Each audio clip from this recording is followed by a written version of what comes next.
নমস্কার বন্ধুরা, ম্যাজিক মশলা রান্নাঘর থেকে আমি মৌসুমি আজ আবার চলে এসেছি আপনাদের সঙ্গে একটি রেসিপি শেয়ার করার জন্য। আজকের রেসিপি হলো গাঁটি কচু, আলু আর ইলিশ মাছের মুড়ো দিয়ে একটি রেসিপি করেছি। এখানে আমি দুটো আলু, গাঁটি কচু প্রেসারে একটু নুনের স্বাদে একটি সিটি মেরে নেব। একটি সিটি দিলেই চলবে বন্ধুরা, বেশি দিলে কিন্তু গলে যাওয়ার সম্ভাবনা আছে। এবার আমি কড়াইয়ে তেল দিয়ে দিলাম। ইলিশ মাছের মুড়ো আমি নুন হলুদ দিয়ে আমি একটু লাল লাল করে ভেজে নেব। আপনারা চাইলে কিন্তু এখানে ইলিশ মাছকেও টুকরো টুকরো করে দিতে পারেন, কোনো অসুবিধা নেই। আমার কাছে একটি মাছ ছিল, আমি সেটিকে টুকরো করে এর সাথেই দিয়ে দিয়েছি। এই রেসিপিটি কিন্তু এর আগে আমি কোনোদিনও করিনি বন্ধুরা। আমি বুঝতে পারিনি এতটাই যে দুর্দান্ত একটি রেসিপি হবে। খুবই স্বাদের, খুবই টেস্টি এই রেসিপি। আপনারা যদি করে না থাকেন তাহলে অবশ্যই কিন্তু একবার এই রেসিপিটি করে খাবেন এবং আমাকে অবশ্যই জানাবেন। ফোড়নে আমি গোটা জিরা, শুকনো লঙ্কা আর ছোট সাইজের একটি পেঁয়াজকে কুচিয়ে দিয়ে দিয়েছি। এই রেসিপিটি আপনারা করে আপনাদের যদি ভালো লাগে তাহলে অবশ্যই আমাকে একটি কমেন্ট করে জানাবেন। পেঁয়াজ হালকা লাল লাল করে ভাজা হয়ে এসেছে। এবার আমি সেদ্ধ করা আলু আর গাঁটি কচুগুলো এর সাথে দিয়ে একটু হালকা করে লাল লাল করে ভেজে নেব।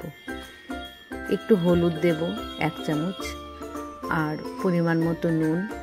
এগুলি দিয়ে আমি একটু নেড়ে চেড়ে হালকা হালকা করে লাল লাল করে একটু কষিয়ে নেব।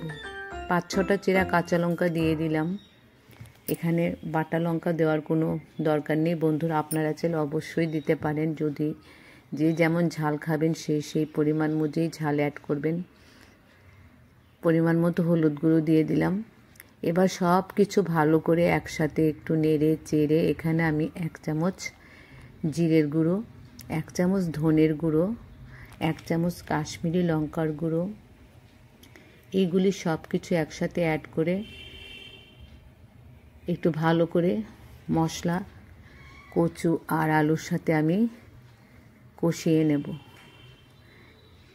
ইলিশ মাছের মুড়ো দিয়ে এর আগেও আমি 2-1টি রেসিপি করেছি। বিভিন্ন রকমের রেসিপি করা যায় বন্ধুরা, খেতে কিন্তু খুবই দুর্দান্ত লাগে। আর আজকাল তো এখন বাজারে গেলেই শুধু ইলিশ মাছের ছড়াছড়ি। এখানে আমি গরম জল অ্যাড করলাম।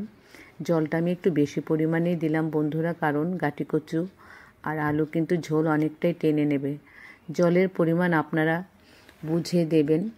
আমি 4 থেকে 5 মিনিট ঢাকা দিয়ে রেখে দেব। ঝোল ফুটে গেছে, আলু কচু সব সেদ্ধ হয়ে গেছে। এবার ভেজে রাখা মুড়ো আর মাছ আমি এর সাথে দিয়ে আবারও 3-4 মিনিট ঢাকা দিয়ে রেখে দেব। আমার আজকের এই রেসিপিটি যদি আপনাদের ভালো লেগে থাকে বন্ধুরা, তাহলে অবশ্যই একটি কমেন্ট করে জানাবেন। আর আমার চ্যানেলে নতুন নতুন রেসিপি পেতে গেলে আমার চ্যানেলটিকে কিন্তু অবশ্যই সাবস্ক্রাইব করে রাখবেন।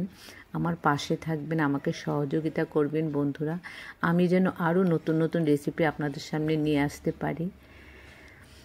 তবে আপনাদের কাছে কিন্তু একটি রিকোয়েস্ট রইল, এই রেসিপিটি কিন্তু আপনারা একবার করে খাবেন। আমার তো খুবই ভালো লেগেছে, খুবই সুন্দর একটি রেসিপি, খেতে তো দারুণ লেগেছে। আপনারা ভালো থাকবেন, সুস্থ থাকবেন, সাবধানে থাকবেন। কাল আবার একটি নতুন রেসিপি